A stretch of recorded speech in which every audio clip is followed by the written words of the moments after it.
Welcome to Story Punk. I am Scott. And I am Drew. And we are here today on Story Punk Podcast to talk about The Smashing Machine. Movie came out last year, 2025. Indeed. Directed by Benny Safdie, who is the brother of, what's his brother's name? I forget his brother's first name. Josh. This is his first solo project. Yeah, there's a lot of that going around, actually, because the Wachowskis, made all their movies together, and then Matrix Resurrection was just Lana, I think. Mm-hmm. And the Coen brothers have started making movies separately. One of them retired. But I mean... what does that even mean? Yeah, yeah. And I mean, Lana made Matrix Resurrections because Warner Brothers was like, we're going to make one anyway. Yeah. So, if you want to be involved, you get the first crack at it. And then, she's like, well, I don't know, I'll make a giant piece of self-indulgent shit. And she did. But I know I never saw it because it just didn't interest. I like them. I'll be honest with you. I only really only like the first Matrix movie. So. Well, that's the only one that's really good. Yeah. There's really good stuff in some of the other ones. Yeah. This one doesn't feel like those movies, and it's a whole meta thing about those movies. So there's some stuff it's that weird line of like, that's kind of interesting without being entertaining. And it also, the biggest thing is it doesn't look like a Matrix movie. It doesn't have the green. It doesn't have the fight choreography. It doesn't have any of that stuff. And there's a lot of, what's her name? Elizabeth Olsen in the Marvel movies, was she Scarlet Witch? So, or even Benedict Cumberbatch, their power without special effects is holding their hands up. Yeah. There's a lot of that. Like Keanu Reeves isn't shooting people or kicking people. He's holding his hands up and people go flying in the other direction. And it's like, it's not really it's like Matrix Light. Kind of. Yeah, it's weird. It still cost something like $200 million because it's a Matrix movie, but yeah. That's crazy. I think that was one of those year of COVID releases. Yeah, I think you're right. Some of those weren't as fun as the others. Like the one I had the most fun with was probably the Godzilla versus Kong. And that's I'm not a huge fan, but my son loves those movies, and we watched that because that's the one where they fight Mechagodzilla at the end. Spoiler. Yes, yeah, that is the ending of that movie. It's great. Makes the whole movie because I'm not those movies. I'm like I am not, and I hate to use this example as we haven't even gotten into this movie yet, but it's sort of like it's sort of like a certain other type of movie where you're like, I'm not here for I'm not here for the talking, interacting. I'm here for the money shot. I'm here for the monsters fighting. I'm not here for that other stuff. I get it. So I'm sitting here and I'm watching. I'm like, can you guys stop with it? I want to see the monsters fighting. I get it. And I love the ending of that. Like when all three of them are fighting. So good. And my son loves those movies. That movie also, like, I just enjoy those movies in general, and it's a lot lighter than the first, Godzilla movie from 2014 that started that series off.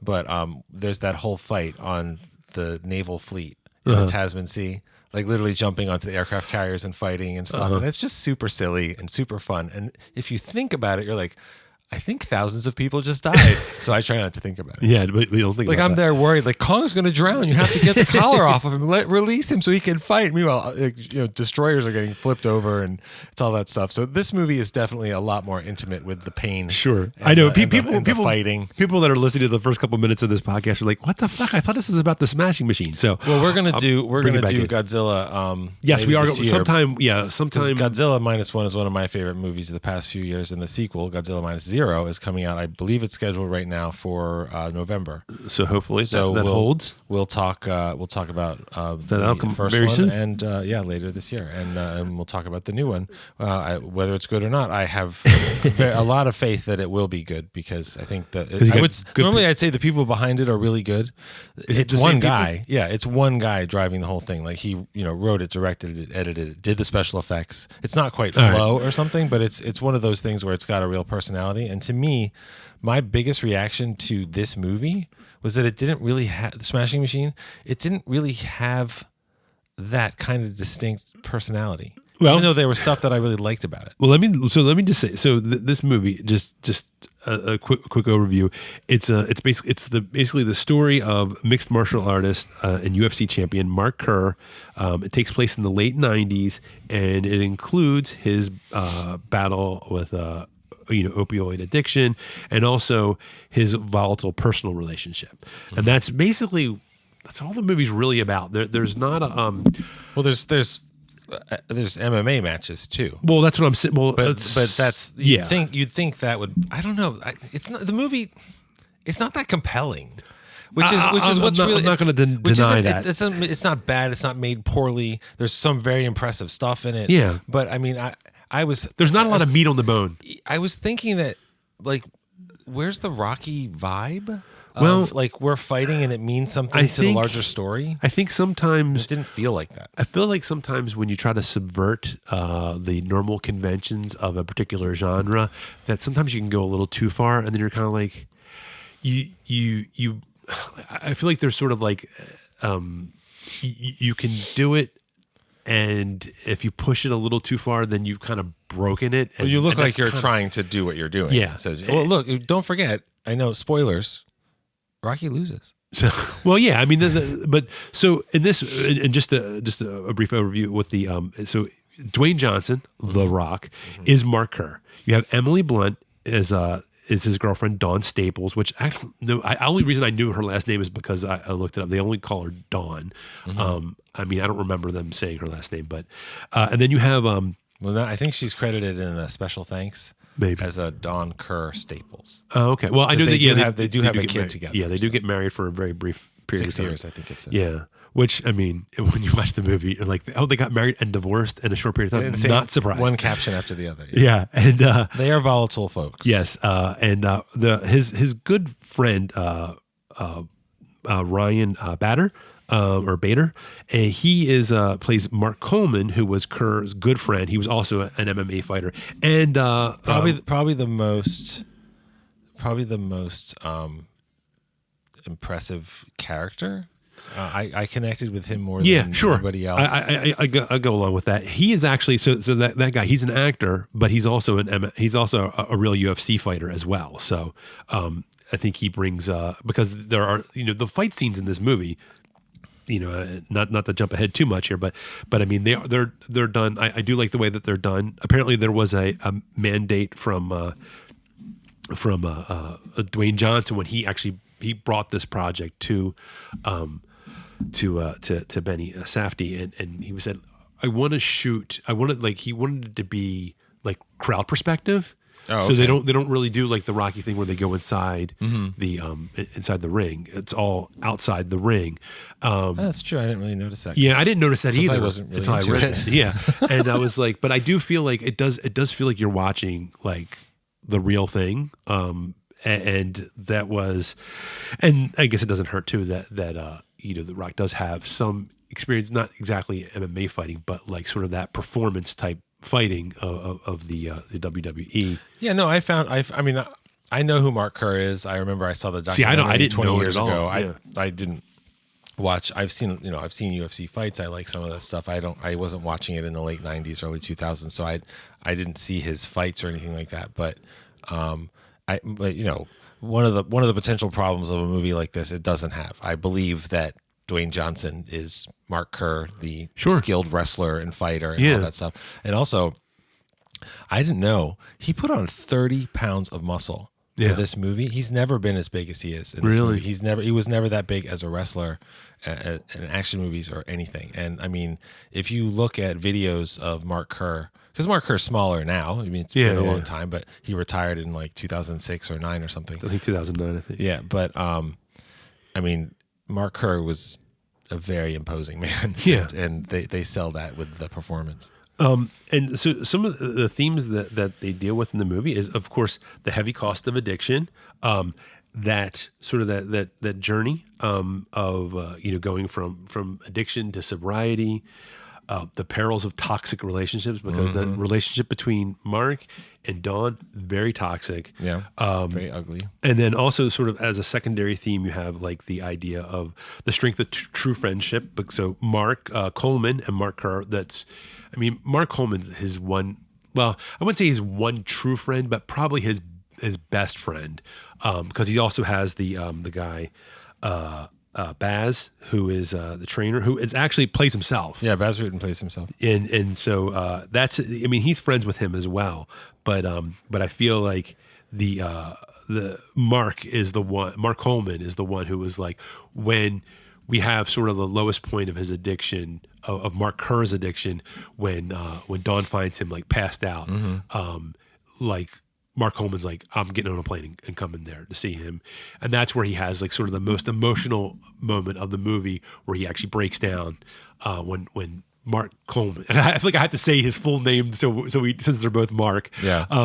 But they when he's just like, he's just saying this stuff. He's sitting there in the hospital bed and it's like he's saying everything, but you feel like he's just dancing around the subject, the fact that I OD'd on painkillers. And he's like, yeah, it's like I could hear things. And he's talking about everything that happened, but saying, yeah, I took too many pills or whatever. And he's like, they were talking to me and I was like, kind of understood what they were saying. And then Mark Coleman's like, hey, you can't do this anymore. And he just breaks down. Like Mark Kerr just kind of just has like this emotional thing. There's a lot of crying in the movie. Yeah, I believe it. And the way that Coleman talks to Kerr is, those conversations with addicts. If you want to reach someone, you have to call them on their shit. Yeah. And I found it convincing not only because he was talking to him like that, but because I believed, like, this guy, as you're saying, like, he cares about him. Yeah. Like, I need you to be honest with me so we can get you the help that you need because I love you, man. And, he was definitely, Coleman was definitely the character I sort of felt was the most real, even though these are all real people. I mean, he was a good foil to the Dawn character. Yeah. I mean, he's the exact, like, because, I mean, she's very narcissistic. She's very, and my hat's off to Emily Blunt. Emily Blunt, who I find to be very charismatic, even when she plays sort of like these harder edge characters. When you see somebody like when you see sort of like the snotty person she is in The Devil Wears Prada, or the hard edge like Rita in The Edge of Tomorrow, she still has this charisma about her, and in this, she's not charismatic. You're like, ugh, she's so like one of the things that really got me, and just anybody that has had any experience knowing someone who has gone through any kind of recovery program, then they know how important their the sponsor is. The sponsor is like a lifeline in any of these programs, and he's trying to call a sponsor. And when she said, it made me angry watching that. When she's like, "Why do you need to call your sponsor? I can help you." And it's like, what a narcissistic thing to say, because it's like, I mean, I think even if you haven't had, I think enough people know that a sponsor in these programs, that is one of the most important parts of the program, is to have that person who's been through it and has had many years of sobriety, and then to say that and to minimize the importance of that person is like, I was like, this, like, you watch that, it's like you're almost like furious that she would say that. The whole thing is that and this is realistic. If you have a long-term addiction problem, your family may just be done with you. Yeah. And she was still there. Yeah. But she was not the support. I mean, some of it, like I've had people in my life who are recovering from different kinds of addictions, and some of them, like I would just default to, like, I'm just not going to have a drink in front of you. It feels disrespectful. Sure. And some of them have said, dude, it's fine. Like, you can have a drink, but if they never said anything, I would just assume, like, I don't need to make stuff harder. And she was doing it for fun almost. She was doing the exact opposite. Like I think it's sort of, if you know someone is, I think that's sort of a sign of a good,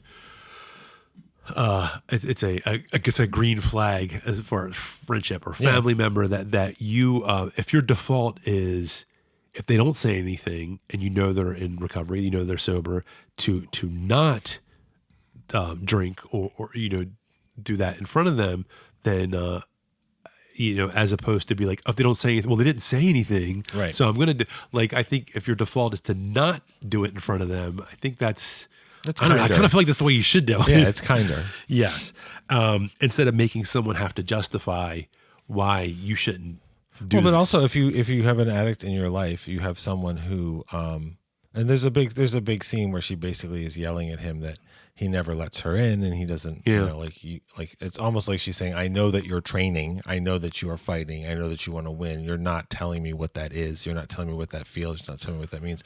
But also, I mean, he's been lying to her for a long time. They're just not kind to each other. So I'm not surprised that they would have a fiery relationship, that they both seem to not be able to get out of or seem to get off on. And they went ahead and got married, and that lasted 6 years. And I kind of get the impression, since she's in the special thanks, I hope that they just have an amicable relationship and raise their kid and stuff. Yeah. Because there's a lot of things that if they can get past, that will, make them, I don't know, kinder to each other. That seems like a nice place to end up. I mean, he is, and Mark Kerr is like one of the things that I thought was interesting is that sort of the way he's written, and because this is the way he was in real life, apparently, because I knew nothing about him. Okay. So this was all from my research after watching the movie. But something that I definitely noticed was this sort of the paradox of who he was, where he is, just brutal and when he's fighting, but he's very like almost childlike outside of very kind. Like I kept waiting for him to, he has like really like two outbursts in the movie where he destroys she kind of just pushes him to the point where he destroys the poor hollow core door. Yeah, I know. Yeah, really. I was like, oh, they really are hollow. Well, no, I know. I've seen someone like put a hole through one of those doors. It's not hard. Yeah, I was gonna say you don't have to be The Rock to do. No, I've seen a kid do it, yeah. but like kick it and put a hole into it. So it's not like it's it's not hard to do, but still, obviously he says all these things like, he's like, I have a very sensitive tummy, like things like that, like things very kid, very childlike. Yeah. He doesn't want to go onto the ride. He's like, oh, I don't know if I can handle going onto the cyclone ride or whatever. And then she basically is like, hold my bag. I know. Yeah. I'm going to go anyway. I don't know. I don't like those rides either, Mark. Don't worry about it. Yeah. I don't like the way it makes my tummy tickle. I'm not kidding. That's why I don't like going on swings. And something else, and this is another another secondary thing, but I always think is interesting is when you think about the people in any kind of like the sort of like the unsung heroes that lay the foundation of any type of enterprise, like a sport or a business or some type of community, that are sort of like the forgotten, sort of like the lore footnotes, right? That are typically these are the people that were overworked, underpaid, but if it wasn't for them, you probably wouldn't be where they, where that thing, quote unquote, is now. Right. So it's like somebody like Mark Kerr, who was, it's like when we were talking about, in the Train Dreams episode where I was talking about my grandfather, who was, who in the late 20s couldn't go pro in baseball because he couldn't support his family. Right. Where it's like he couldn't even make an average living, and you see somebody like UFC, someone like Conor McGregor, who's like wealthy. He's more famous than some politicians. You know what I mean? It's like this guy is, and he's in a Jake Gyllenhaal movie. That's true. He So he makes what I would call an impression. Yeah. So you have someone. So he's definitely an unsung hero, because it's funny where he's fighting over, and I think that's sort of the point they're making when he's fighting over, when he's doing the pride fighting circuit in Japan, and he's fighting over like $3,500, which is like, it's like nothing. So those guys, they probably, that's probably like that's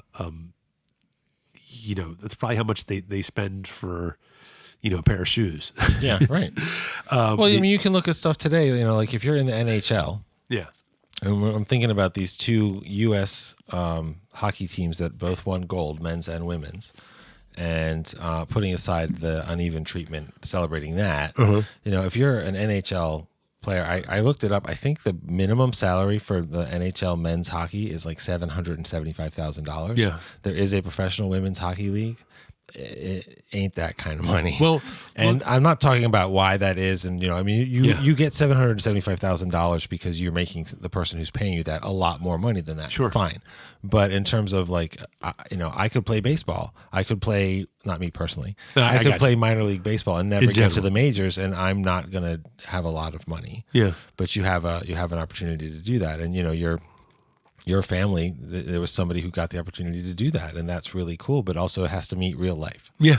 And, Mark Kerr, he's talking, he's arguing, there's a scene, he's not even arguing, he's just like talking with the Japanese promoters about $3,300 that he thinks he deserves. He doesn't even have an interpreter. Yeah. And he thinks, like, I guess he's telling himself, like, okay, well, we worked it out, or he's going to talk to his boss. Yeah. And, I wasn't surprised there was no follow-up scene that resolved that. Because it probably was he talks to the guy who runs, after his fight, he talks to the guy who runs the promotion after he gets beaten with the cheating, with getting kneed in the head in that position with a new rule. And the guy's basically like, yeah, and he speaks more English than the other people. Oh yeah. So a lot of the movie felt like it was about people advocating for themselves or not, and having advocates. And he had both of those. He had Coleman really advocating for him, both personally and in the sport, and then he had his girlfriend really running the opposite direction for him. Yeah, and that sucks.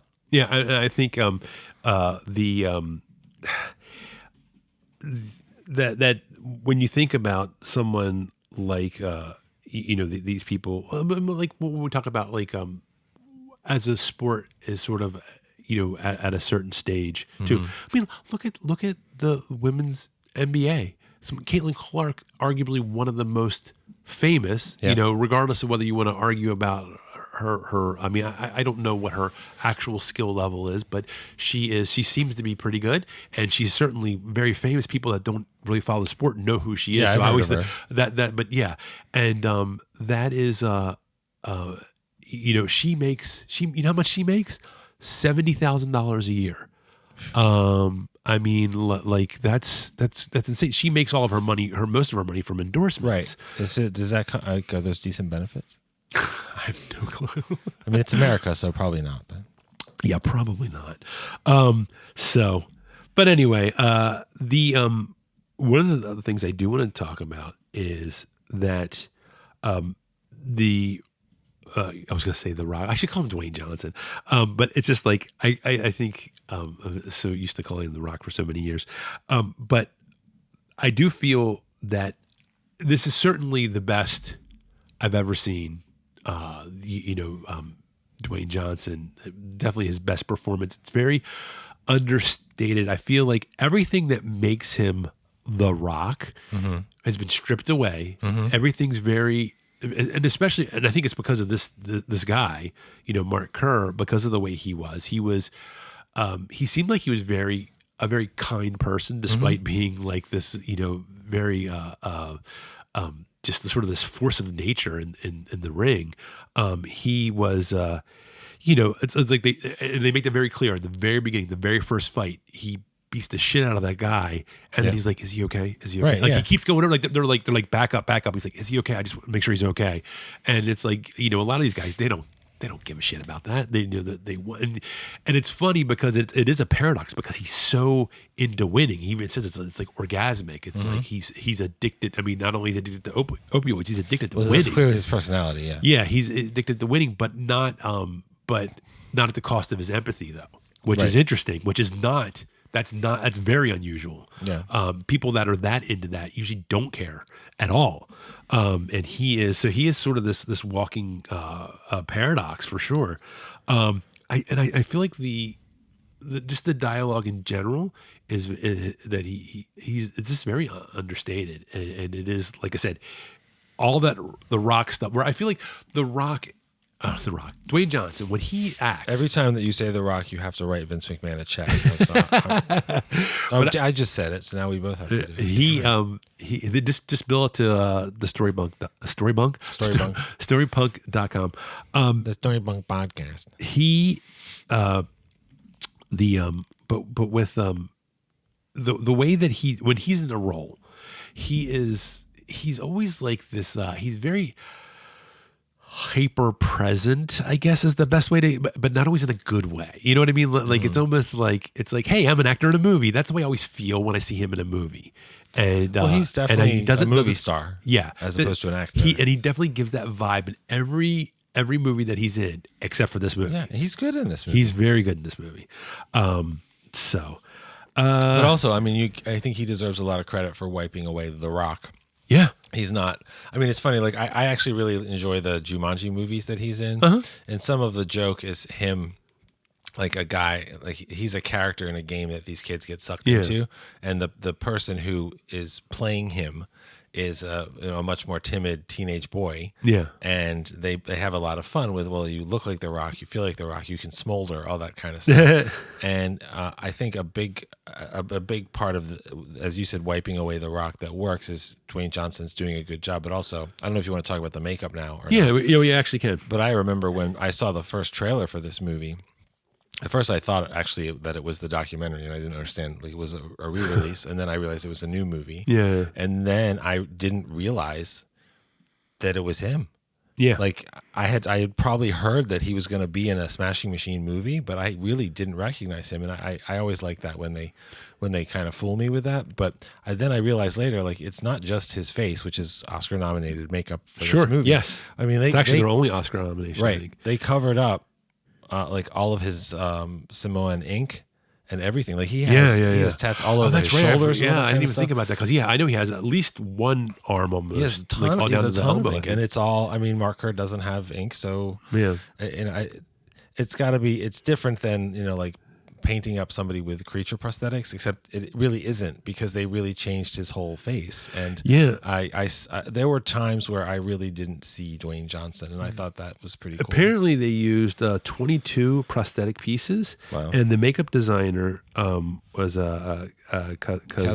Hirono, He also did Darkest Arrow, the Darkest Hour, which he did Gary Oldman as Churchill, and also the Maestro, which is a little bit of controversy around that one. Well, the Maestro I describe as a movie that I have seen. Okay, but or just Maestro, excuse me, Maestro, and so it apparently took about like 4 hours, and not that's a lot. Yeah, it's a lot. Let me tell you. But you know what you can do when you're getting that makeup on? You can listen to podcasts. You can definitely do that. I can tell you. So, and this is not me trying to compare myself to anything like this. When I was the zombie in that VHS 2, in the God, what was that segment called? The segment was Ride in the Park. I was a zombie, and I was the gut hanging zombie. Which, by the way, yes, that's good makeup. And your performance sold me. And I remember wondering, like, that's not something they just throw on Scott. So that was like, but I was in the chair for 90 minutes. I can't imagine these people that are in there 4 hours, 5 hours, 8 hours. And I'm like, dude, that was just in there for 90 minutes. And I was like, that certainly didn't suck. Although I did think it was funny. The contact lenses they put in my eyes, like the one just did not fit right, and it was bothering me so much. And I remember they were driving me because they were shooting in the woods, and they were driving me to the set. And the guy driving, he's like, are you all right? Because I'm just sitting there, I had my head down because it was really the one contact lens was really bothering me. Maybe he thought you were just getting into character. That's it. He goes, you're all right? And I go, yeah. I said that's one contact's really bothering me. It was like making my eye water. And he goes, are you using that for your performance? And I was like, yeah, sure. I was like, the reason they got me is because I was at the time I was much heavier, and the whole reason I got that was because they said, we need a guy that's a little larger because I had guts hanging out of me. And so they were like, so that really sells it. Don't apologize for your body getting you into a movie. Yeah, I can't. That's I'm not going to complain. Tradition. Yes, certainly. But anyway, so but they it was funny because they were. I don't know. That was a little saliva-y there. They were saying that you're still in the character. Yeah, I'm still in the character.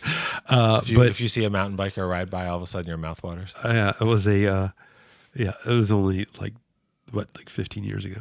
They shot that on the GoPro, right? Yep, that was the whole plan. I wonder what it's like, because depending on what you're shooting and what you're shooting on and how you're directing it and stuff, the makeup has to be just convincing enough. And like if you watch some of the original Planet of the Apes movies, by the time you get to like the fourth movie, the fifth movie, especially the last one, I mean, there are guys who are wearing literally rubber masks in the back ranks and stuff, and they just hope you don't notice. Yeah. And the more that they release these things on like Blu-ray and 4K and stuff, the more that you'll see those kinds of things. I thought that was kind of interesting because they shot this movie on Super 16, a little bit 70, and even some on VHS cameras. Yes, VHS I saw that. Again, but they shot it on Super 16, and I wonder if that is. This is not, I don't mean this as a criticism, I mean this as a curiosity. I wonder if that's more forgiving to things like prosthetic makeup. Maybe. Because I mean, like, I didn't, like, what really sold it for me as the hairline.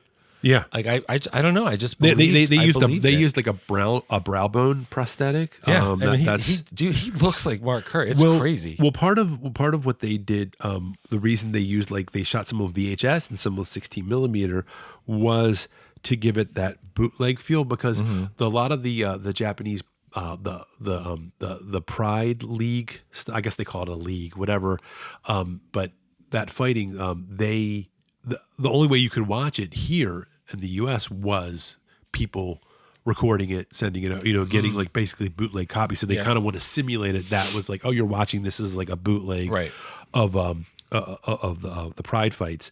That's interesting. I didn't pick up on that at all. Yeah, I mean, well, I didn't really think about that. It was like one of those things. Sometimes, like when I do, sort of like some of the behind the scenes research before we do these, and I look at some of the stuff and I go, oh, I get. So sometimes you get it and you're like, oh yeah, I got it while I was watching it. And sometimes I look at it and I go, oh, okay, that makes sense. So I don't necessarily know if that's a win for them. If I had to be told that's what they were going for, but well, I mean, if you're allowed to get a certain amount of anything out of a movie and then say, well, what do other people have to say about it, or what do I learn about it from how they made it and stuff. And sometimes you can see that and you go, okay, now I get it. And sometimes you can see that sort of thing and go, yeah, that didn't come through at all.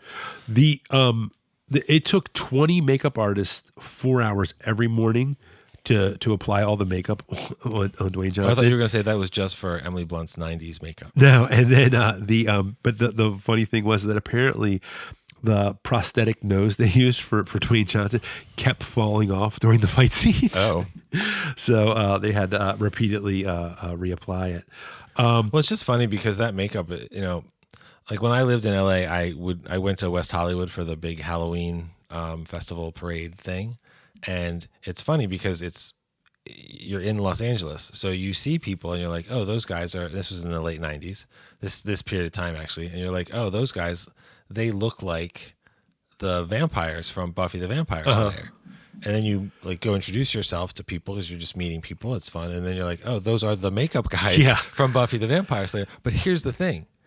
It kind of looks like shit because it doesn't have to look that. Not that they did a bad job, but like it's just much rougher and much you're clearly, also seeing it from all angles, right? too. But it's just interesting, like to make a movie work, to make a shot work, it literally doesn't matter what's outside of the frame, and the makeup kind of works the same way. So I don't know how it would work, if they shot this on different cameras or something like that. But it's just, even if you don't know what Mark Kerr looks like, it looks real. Yeah, and and it's the right balance of and this is in The Rock's performance too. Again, you might not pick up on this if you don't know, you've never seen video of Mark Kerr or seen that documentary or anything. He's not doing an impression. Yeah. But he's also not trying to not be somebody that you know who it is. Yeah. It's not like when Tom Cruise was Ron Kovic in Born on the 4th of July. Yeah. Great performance. Yeah. I don't know who Ron Kovic is. I don't know what he looked like. There was nothing to compare it to. But I sure know who Tom Cruise is. And so it was like, Tom Cruise is acting, doing a good job. Definitely not Tom Cruise in that movie. No. And when they were actually doing these scenes, they told, like, when he was fighting, like, the fighters, I guess it was, I don't know who it, I'm guessing it was the big fight scene at the end of his last fight in the movie. The one where, spoilers, he loses? Yes. They told the guy, not the opponent, his name's Hamamura. I just wrote his last name down, the actor. And I couldn't find any pictures. They'll be like, it was that guy. Like, they didn't have any picture in his bio of, from the movie. Oh, okay. And I was like, I don't recognize, but I'm pretty sure that's what it was. But he told him, Dwayne Johnson said to actually hit him, and he apparently rocked the Rock. Really? Yes. Wow. And he got a little wobbly, and they said they kept that shot, like, you could see, like, when he was kind of I remember out of that it. Actually, yeah. Yeah. That's so cool. he said, and he said, Dwayne Johnson later said, he said, Benny wouldn't let us fake it. He said, if Mark got rocked, he goes, I got rocked.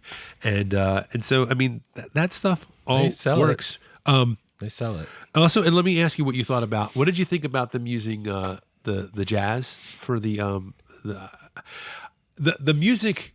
Well, before you answer that, I will say the one thing about the music, though, I did, and maybe this is this is my first Safdie experience. Okay. I haven't seen any of their other stuff yet. I'm actually anxious to watch some of the, because I definitely want to see Marty Supreme, which I know is the brother. But I do want to see some of their other stuff. But you haven't seen Uncut Gems, yeah, or Good Times. No, but Uncut Gems is one of the most like keep cranking it up, tightening it up, suspenseful tension type of movies. And it's interesting because this movie is, the look of it and the feel of some of it is like this is from the Safdie like feeling, but it's not like that. It's a much more, I don't want to say relaxed, but it's almost kind of chill. I as like far as that, but that also could be because I mean I've only seen Uncut Gems. It's also Gems based once. on a real story too. Right, but I mean I've seen Uncut Gems once, yeah, and it's quite good. Adam Sandler's quite good. I discovered Julia Fox in that movie. I thought she was really good. Kevin Garnett, another one of the athletes that I know, is like, it's another one himself, of those, and he's really really good. Well, what they're known for apparently is taking these non-actors and they do a good job and stuff. But this movie, I haven't seen Marty Supreme yet. That is also, I mean, it's another sports movie about ping pong.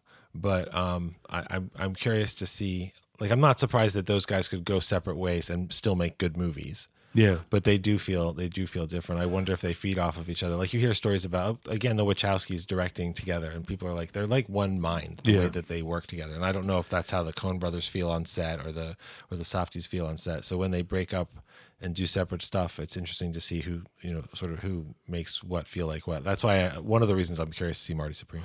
So, but like the one thing I did find about the music, so the diegetic and the non-diegetic music, when you had them, they had a lot of times when both of those things were going on at the same time. I did find it to be a little bit distracting. So they would have like some kind of music playing in the background, and they had the score playing too. And I was like, so I don't know if that's something they normally do together. I don't know if that's their style. I noticed the audio mix immediately because the opening fight scene,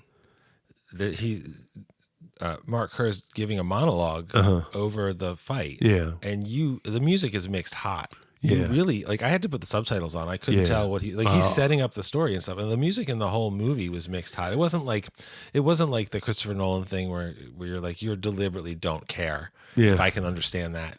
Like in Tenet, there's one line that Kenneth Branagh says that actually explains like what the evil plot is, and it's actually very important. And he did that in the scene where they're sailing together, and you literally can't hear what he's saying. And it's not like that. But I remember thinking, like, is the whole movie going to be like this? Like, because I mean, I'll put the subtitles on, I don't care.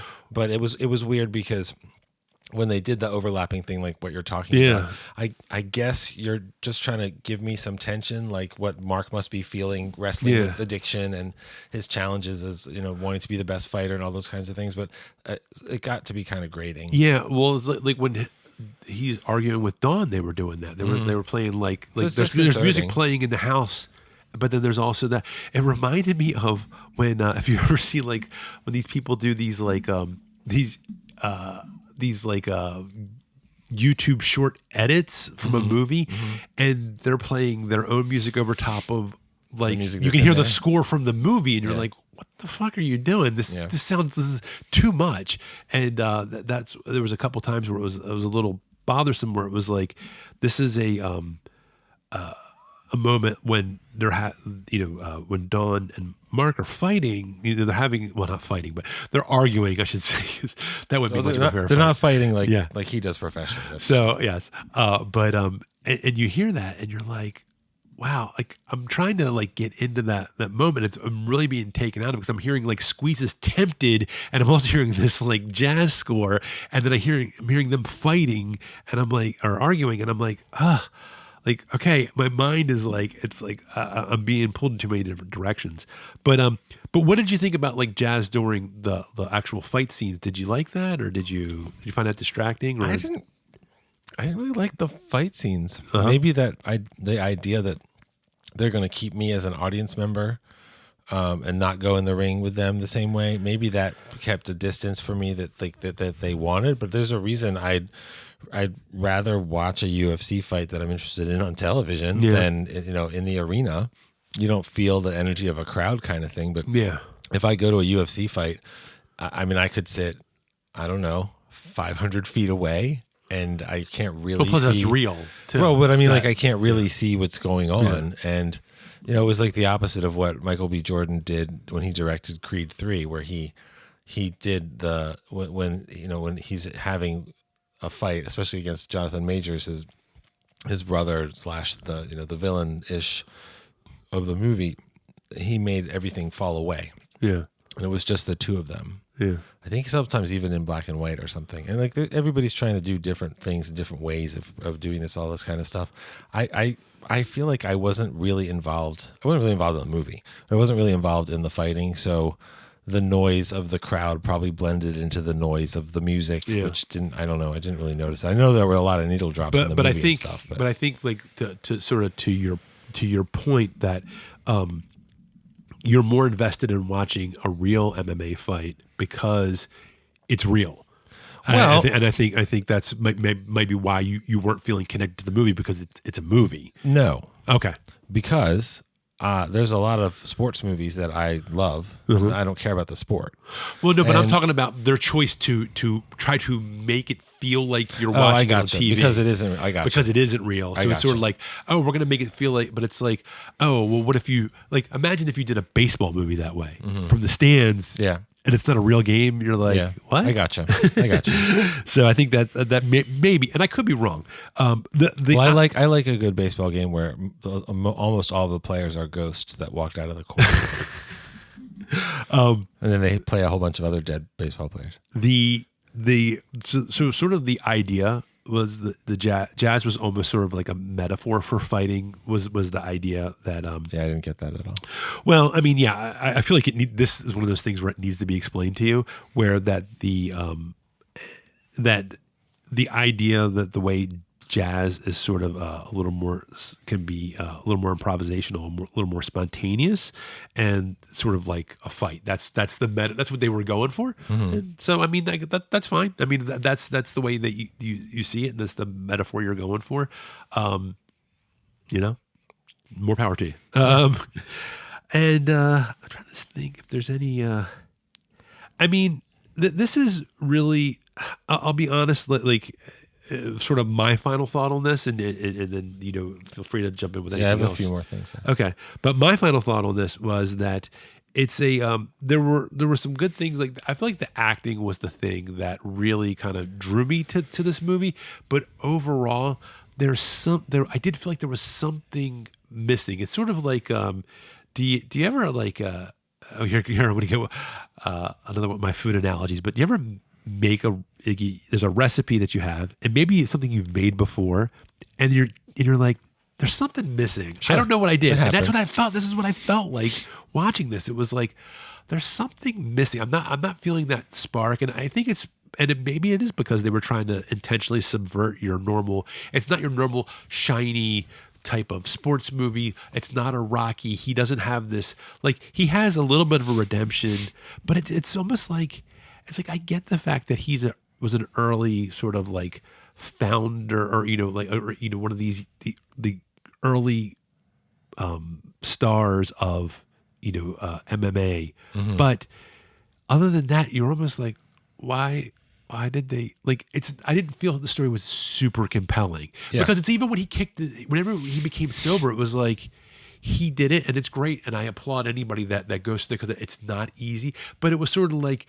There was no sort of tension even after, because he did it, and like he gives his friend Baz, hurts himself, and it's like, oh, what's gonna happen here? Right. And it's like it was almost too. And he's like, listen, easy. I'm not using, and he takes it, and he just throws it away, and it's like there was like any opportunity for tension, and I get it, it's a real story, but any opportunity for tension about that, and I get that they want to stay true to the real person's legacy and what actually happened, but it's sort of like it was.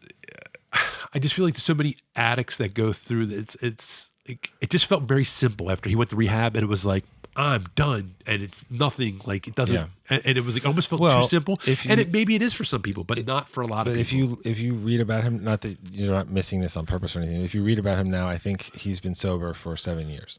Oh, okay. Now, okay. So he's definitely relapsed, and he's had. I don't know the stories of that, but Sure. he's followed the journey that addicts have followed, and he seems to be in a good place. Well, that's good. And he shows up as a kind of a weird little cameo as he's himself. Like, goodbye, and you're like, what? Yeah, like it says 2025 wherever he is in California, Florida, or New Mexico, maybe. Oh yeah, maybe something like that. Well, that's where they shot it, so that may just be what it was. But you see him checking out and being nice to the cashier. Yeah. It's got, like the feel of Mark Kerr in that scene. Yeah, that's what The Rock feels like in the movie. And again, that was cool because I wouldn't know exactly what he feels like because the way most of us, if you know who Mark Kerr is, the way most of us would have encountered him is watching him fight. Yeah, and he wasn't like one of those fighters that's. Like, I don't think he had any of those weigh-ins where like he's the guy who shoved the other fighter at the weigh-in and he doesn't do the Conor McGregor stuff, whatever. That that's not his style. But he's not insulting anybody's wife or mother. Well, he did something that I think is I don't want to say unforgivable, but it really pissed me off. Oh, he left his cart in the parking lot of the supermarket. He did. Well, shit, I didn't realize there were a few awful. other carts that were sitting there, and so he put it with them, but they're all not in a real return. And that's really I'm a cart narc supporter. Listen, I'm right there with you. I'm not a fan of that. Well, fuck that guy. I did write my last note on the movie is he didn't put his card back, so fuck that guy. Well, we are in agreement on that one. But a couple other things I want to say. Sure. He did wear a T-shirt from Penn, my alma mater, Penn Athletics. Okay. I think he wrestled for Syracuse, so that was probably maybe some inside thing with somebody in the movie. I don't think the Safdie brothers went to Penn or anything like that. Yeah. The scene early, maybe it's even the first scene, where it's not a fight scene. He's at home with Emily Blunt, and the cat is on the couch, and he doesn't want the cat to be on the couch. Yeah. We have the same couch at this house. Yeah. We don't have the recliners, which I don't think you need. That is maybe the best couch for resisting animals. Oh, okay. Cats are the hardest, but it's a fine couch. So I was like, okay, he's got some money. That's a nice couch. It's not like some junky thing. I also felt like that was a good setup to see the type of person that she was. Oh yeah, no, it's a good scene. But the thing is, this movie also reminded me of another movie that I was surprised when I saw it that I liked better. Yes. From this past year, which is Christie. Okay. Which is the boxing movie with Sydney Sweeney. Yeah. The Rock put on 30 pounds of muscle and completely, got into this character. I know nothing about Christie. Yeah, me neither. So I couldn't tell you. I learned some after I saw the movie that it was a good performance as far as her energy and her vibe and stuff. But Sydney Sweeney put on 35 pounds of muscle, so maybe that was part of it. And that's also a movie about a fighter in a toxic relationship that, without spoiling anything, way more toxic. Yeah, like way more toxic. But it also has an interesting parallel. There's more than one character, but there are a couple of characters, especially as around this relationship, that they see what's happening to her and they're like, I want to help you. Like, she has some good people in her life, but they don't really step up. And Coleman in this movie steps up to help his friend get off of drugs. Yeah. Also, Christie has Katie O'Brien in it, and I love her. She's just so magnetic, and I feel like if you put Katie O'Brien and The Rock in a movie together, it might be too much. But I would watch it. But I did not expect that I would genuinely feel that the Sydney Sweeney boxing biopic was a more compelling, better movie than the Dwayne Johnson UFC biopic. But also, I really, as we've talked about it, I really think a lot of it is the way that the Smashing Machine is shot. Yeah. Because there's nothing super special to me about the way Christie is shot. If you told me it was a 1997 movie at Sundance, like, it's not super complex looking or anything like that. It looks good. It looks fine. It doesn't have that like super flat streaming cinematography that a lot of things have now. But I don't know. I just got into it more. I felt it more long before you see just how violent it is. I mean, like, it's a really crazy story of domestic violence in that movie. So I think this movie, Smashing Machine, was really set up, obviously, to let's get Dwayne a nomination. Sure. And the makeup got a nomination and deserves a nomination. Sure. I'm not surprised that this won't be Dwayne's crack at that. But all these guys, like Jim Carrey, Robin Williams, it's like, you are this guy, and they want to do something more. And some of Jim Carrey's dramatic performances, Robin Williams' dramatic performances, excellent. Sure. So I hope this doesn't put him off. I'm sure he'll still do Jumanji 3, and he's good at that. Sure. And I'll see that and enjoy that. But I would like to see what else he does as an actor, because he was interesting to watch. Yeah, I hope he needs something. I feel like this was, as far as stretching himself, I feel like this was the safe choice for him to do, considering what he's done, his career is outside of acting. So it was probably like, so it was a stretch, but I don't feel like it was like. He's not Oppenheimer. Yeah, he's not. Yeah. No, that would be funny. Yeah, him as Oppenheimer. Probably be more dynamic of a movie, but yeah, it would really add something to. It would really make the you smell what the Rock's cooking considerably different. Atomic weapons. All right, he's cooking at 3,000 degrees. Or yes, but can you smell anything? Yeah, right. that goes off. Anyway, so did you have anything else to add about the movie? No. It's a movie I've been curious about. Yeah. I don't think I'd see it again. Yeah. No. This is not something to add to your library. That might be my Safdie Brothers thing, though. Like, I think Uncut Gem's a very good movie. I haven't seen it yet. I haven't bought the Criterion Collection release. I am glad that we watched it, because I know we both want to see Marty Supreme and would like to do an episode on that. So I'm glad that we saw this. So now we can see Marty Supreme. I feel like it'll give us some context around sort of like directing styles to sort of contrast. Well, listen, Good Time and Uncut Gems, both worth your time. Yeah. So I'll have to look into those, because I definitely want to see both of those as well. If we're all done with the movie, I wanted to ask, and I don't know if you thought of it, and if it hasn't crossed your mind yet, I'll ask you in the next episode. To recast Mark Kerr, I would say Sydney Sweeney. I was going to say Cillian Murphy, but if we're going to go by the Oppenheimer thing, maybe a Ludwig Göransson score would have elevated it for me. I don't know. So. Ludwig Göransson score is one of the very few things I actually liked about Oppenheimer. So, who knows? What's your question, sir? I was going to ask you if there was anything that you are consuming currently, story media related, or anything coming up. I'll say the least surprising thing that I'm really into, that I knew I'd be into, is the second season of The Pit. Okay, it's a very good show. Apparently, medically, it's very real. It certainly feels very real.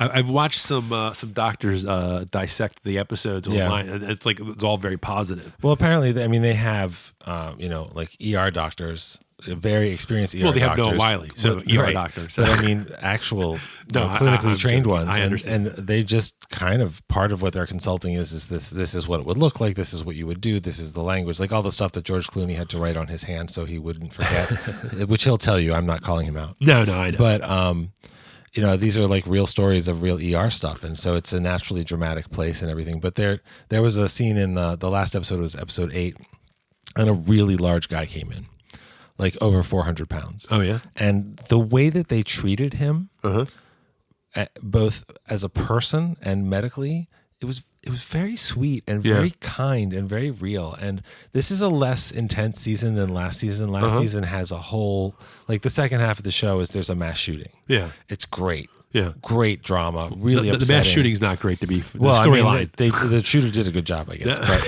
it's really, Jesus, don't say that. It's very, very compelling. It's very good. Yeah, it's very good. And this season, I like that it's different, but it's still really good. What I will say about The Pit, something that I saw online, there's an allergist that I follow online, Dr. Rubin, who's actually really good. You should follow him on social media.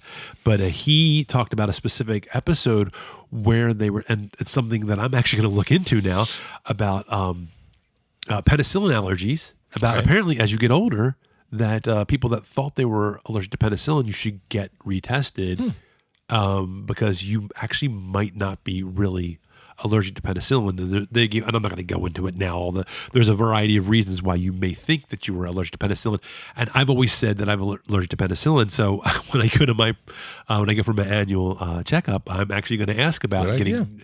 And I was like, if you thought when you were a kid that you were allergic to penicillin, that might be worth checking out. And it's because of there's a scene in The Pit where that's discussed. So there you go. So story does matter. It could be life or death. Yes, it does. And the other thing that I've been doing with a friend who hadn't seen it, hi Tim, working through the John Wick movies. Yes. We just watched John Wick 4 this week. Okay. A little different vibe than The Pit as far as being really kind to a 474-pound man. Sure. So good. Just so much fun to go back. They just built a whole world that has its own rules that hold together, and obviously, what makes those movies incredible and the acting and the action and everything. And if you just want something fun, that's been really fun to revisit. And I'm a little sad we only have one more to go, which is the ballerina, the spinoff, which is fine. So I have not seen the John Wick movies. It's something that's always You've not seen any of them? No, and it's on my list to see. But what is interesting to me though is to think that there is a there are enough professional killers out there to support a whole economy. Well, that is kind of a like there's a way that the world that they've built could go in the end of the third movie, and it's like they're either like this is sort of a secret sect, or it's what you're saying where it's literally the whole world. Like everybody on New York is getting a page that says there's a contract out on somebody for $20 million, and everyone is looking up. And they're all like, and the homeless people, and like everybody's doing that. And my friend that I'm watching it with, one day I said, have you seen the John Wick movies? And he said, well, I started to watch the first one, and then they killed the dog, and I got irritated and upset, and I turned it off. And I was like, dude, the entire franchise of this is you killed my dog, I'm coming to get you. Yeah. And it's very satisfying. So I hope that it's a very upsetting scene. I hope that you can get past it. I'm not one to be like, well, this is preposterous that there are enough killers out there to support an economy, but I am but I mean, like, I'm not one of those people who's like, well, that's ridiculous. I can totally get past that, but just to me, when you think about it, I was like, that's kind of crazy. But yeah, no, those movies are a lot of fun. That's actually exactly why it makes it fun, because it is kind of crazy. You will enjoy them. No, yeah, I definitely want to check that out. I mean, John Wick is what, 12 years old probably already. Yeah, I think it is 2014. Yeah, I am working my way. I only watched the first one, the Knives Out, and I was supposed to watch the second one last weekend, but stuff came up, as it always does. Well, John Wick has more jujitsu, so it's more connected. It's more connected to the Smashing Machine discussion. Yes, but anyway, it's really good jujitsu. But I was just talking about just in general for as far as the and if you like guns, just story in story stuff, just anything. I got in general. Like those are gun movies. There's a scene where Patrick Serafinowicz is essentially a gun sommelier. Yes. It's one of those scenes that's been all over YouTube for years. It's in John Wick 2. And not Lance Hendricks. Lance Reddick is Lance wonderful. Reddick, he's wonderful. I know. So sorry Shalom, about his passing. May his memory be a blessing. I know. Well, because I was a huge fan. A huge fan of the Destiny games. He was a very important character in that, and I remember. And I'll tell this, and then I'll be done. That he's a very important character, and in the game, and there is a lobby that you load into when you play the game. His character is someone that you go to and you get like quests from and stuff like that. Gotcha. And I remember the day that he died, I hadn't heard it yet, and I loaded into the game, and there's all these people when you load in. It's like a social space, and all these people were kneeling in front of his character, and I was like, "What's going on?" And my son also plays the game, and he looked it up, and he was like, "Oh, he died," and I was like, so sad, but it was so cool though, in the sense that it was like such a sense of community that people, like players, were coming in as their characters and kneeling in front of his, and I was like, that's amazing. Look, it's better than being, say, I don't know, I'm just pulling this randomly. It's better than being, say, like Mozart, and you're buried in a common grave and nobody knows where. I know. Don't give a spoiler to that is our next episode. We will be. Mozart is in real life. He is dead. I'm sorry to ruin that for people, but he is. No, dead. but the matter of his whatever. Anyway, so it doesn't really matter. It's not a mass grave. It's a common grave. It's fine. That's it, exactly. And I have a little bit of lime with that. So Anyway, that's a wrap on the Smashing Machine. And as I said, I'll be back. We'll be back next week. We'll be talking about Amadeus. And be sure to follow us on our Instagram at StoryPunkPod for updates on when the next episode comes out. And honestly, just know that if you find us on any of the podcast platforms, and we're pretty much on all of them, we have a new episode every Thursday. And we are also on Facebook. So you can find us there, and not only do I put when the episode comes out, but I do try to put other interesting movie type information out there. And I am also on Letterboxd, not Storybox. Like for some reason I was saying Storybox. I don't know where that comes from. I am Storypunk Scott on Letterboxd, and Drew is on Letterboxd as well. I am Solid Gould. Yes, and that's it for this episode. And remember, story matters.